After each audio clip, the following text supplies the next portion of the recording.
फिलिस्तीनी राष्ट्रपति महमूद अब्बास ने हमास को अल्टीमेटम दे दिया है। अब देखिए यहां भी दो गुट है। हमास से हथियार सरेंडर करने को कहा है महमूद अब्बास ने। महमूद अब्बास ने 7 अक्टूबर के हमले की निंदा भी की है। अब्बास ने गाजा में हमास की भूमिका को खारिज कर दिया है। 2006-7 में हमास वहां पर आता है, टेक ओवर करता है, महमूद अब्बास कॉर्नर होते हैं। उसके बाद वहां पर फतेह और हमास के बीच लड़ाई होती है। फतेह जो महमूद अब्बास है उनकी पार्टी की वहां है, लेकिन हमास कहीं ना कहीं ज्यादा कंट्रोल में रहता है। अब महमूद अब्बास कह रहे हैं, बड़ी खबर आ रही है, सऊदी अरब ने इजराइल को डायरेक्ट वार्निंग दे दी है। दिखाइए जरा पीसीआर की खबर। बेहद गंभीर नतीजे भुगतेगा इजराइल, ये सऊदी अरब ने कहा। ये वही देश है जो अब्राहम अकॉर्ड करने वाला था उनके साथ। वेस्ट बैंक को अपने हिस्से में मिलाया तो अंजाम बुरा होगा, ये सऊदी अरब ने इजराइल को कहा है। इजरायली उड़ानों के लिए एयर स्पेस बंद कर सकता है सऊदी अरब, यह रिपोर्ट आ रही है। सऊदी इजराइल के बीच अब्राहम समझौता खत्म हो सकता है, यह रिपोर्ट कह रही है। तो अमेरिका ने 73 के बाद अरब मुल्कों को जिस तरह से इजराइल के करीब लाने की कोशिश की, लगता है वो ये अब खत्म हो रहा। एम्बेसडर बोरा, क्या मैं सर हमारा एक स्ट्रेटेजिक पार्टनर है। मैं ये नहीं कह रहा कि वो मैं इजराइल हमारा एक स्ट्रेटेजिक पार्टनर, भी वैल्यू हिम, बट जो गाजा में हो रहा है आई डोंट थिंक, मतलब ठीक है, आपने अपनी बात, अपनी पोजीशन क्लियर कर दी। एम्बेसडर बोरा, सऊदी अरब का जो ये स्टेटमेंट है, जो ये वार्निंग है, क्या ये एक क्लासिक एग्जांपल है कि पूरी जो अमेरिका की मेहनत थी कि जॉर्डन को, फिर कतर को या फिर यूएई को किसी तरह लेकर आए इजराइल के करीब और अरब मुल्कों में इजराइल की एक्सेप्टेंस बढ़ाएं, इस हमले ने वो सब खत्म कर दी?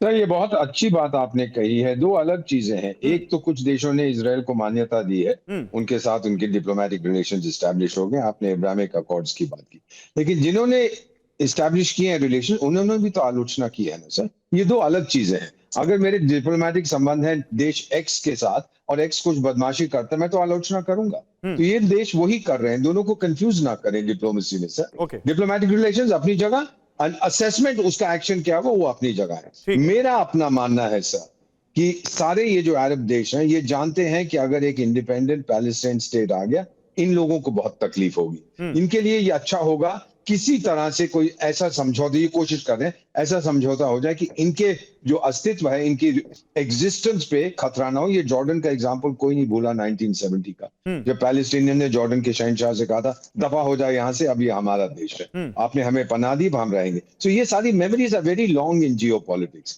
तो ये सब चीखने चिल्लाने से कुछ नहीं होता। द रियलिटी इज, मेरा मानना है सर, 20 साल उस एरिया में मैं रहा हूं, मेरा मानना है कि अरब देश इजराइल के साथ समझौता करेंगे, जरूर करेंगे।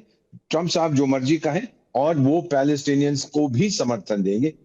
एंड रिजल्ट क्या होगा? एंड जब तक बेंजामिन नेतन्याहू है, गाजा को ये लोग मिटाने, इजराइल गाजा को मिटाने से हटेगा नहीं। सर लेकिन एक चीज और बताइए, क्योंकि आज ट्रंप अरब देशों के साथ भी मुलाकात करने वाले हैं और जाहिर सी बात है एजेंडा गाजा ही होगा। उसमें ट्रंप क्या कह सकते हैं इन देशों से? यही कहेंगे कि आप लोग इजराइल की जो आलोचना कर रहे हो, आप समझिए इजराइल की पोजीशन क्या है।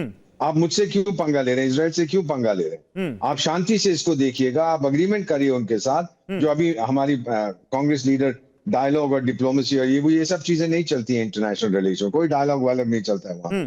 जब आपकी सर्वाइवल की बात होती है, सर मुझे 52 साल हो गए कूटनीति में, डायलॉग डजंट हेल्प। कितने डायलॉग हमने किए हैं, आतंकिस्तान जिसका दूसरा नाम पाकिस्तान है, कोई फर्क नहीं पड़ता है। हमास इज डिटरमिन्ड, जैसे हिजबुल्लाह है, कि इजराइल को जीने का हक नहीं है। क्या करना चाहिए इजराइल को, ये आप जवाब ले लीजिएगा, जो बाकी आपके विशेषज्ञ।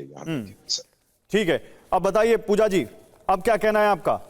क्या आप जो बात यहाँ पर हमारे एक्सपर्ट्स कह रहे हैं कि हमें यहाँ पर इजराइल हमारा स्ट्रैटेजिक पार्टनर है, उसके साथ भी रहना है, फिलिस्तीन को हम लगातार हमने मान्यता दे रखी है और फिलिस्तीन को हम पर जो गाजा पर जो हमले हो रहे हैं उसके आलोचना कर रहे हैं, तो इससे अच्छा स्टैंड और इससे बैलेंसिंग स्टैंड और क्या हो सकता है?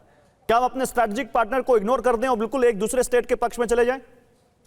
ये मैं कह ही नहीं रही हूँ, मैं ये कह ही नहीं रही हूँ। मेरा ये कहना है कि जब आप इतना बड़ा ह्यूमैनिटेरियन क्राइसिस हमारे सामने अनफोल्ड हो रहा था, उस वक्त जिस तरीके का पिछले 20 महीनों में भारत सरकार का स्टैंड था, कभी इधर कभी उधर, एब्सटेन करना, इमीडिएट सीज फायर से एब्सटेन करना, वॉर प्रिजनर्स से एब्सटेन करना, ह्यूमैनिटेरियन एड से एब्सटेन करना, शंघाई कोऑपरेशन ऑर्गेनाइजेशन के रेजोल्यूशन से एब्सटेन करना, सपोर्ट नहीं देना, उस पर हमारा, क्योंकि हम तो शुरू से टू स्टेट थ्योरी के वो है, और हमास का प्रिटेक्स्ट लेके आप छोटे छोटे मासूम बच्चों की जो जान जा रही है, रिलीफ और एड वर्कर्स की जो जान जा रही है, आज बच्चे भूखमरी से मर रहे हैं और हम 21वीं शताब्दी में बैठे हैं। इससे पीछे हम इससे आंखें नहीं मोड़ सकते। कौन मना कर रहा है?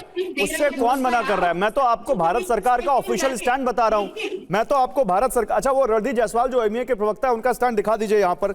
मैं तो आपको भारत सरकार का ऑफिशियल स्टैंड बता रहा हूं, जो कि साफ कह रहे हैं कि भारत सरकार इस युद्ध के पक्ष में नहीं है, शांतिपूर्ण समाधान के पक्ष में नहीं है।